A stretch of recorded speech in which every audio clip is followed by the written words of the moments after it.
জীবনকে এক পেয়ালা চায়ের সঙ্গে তুলনা করা যেতে পারে। আমরা যতই তৃপ্তি সহকারে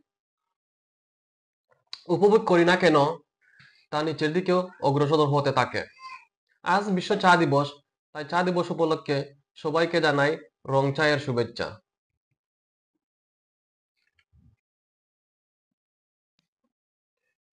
আন্তর্জাতিক চা দিবস প্রতি বছর 21শে মে উদযাপিত হয়ে থাকে।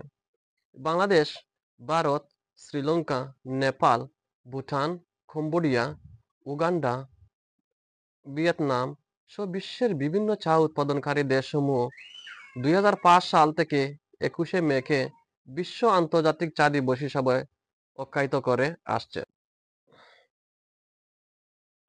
রং চা, এতে রয়েছে প্রচুর পরিমাণ ভিটামিন বি কমপ্লেক্স।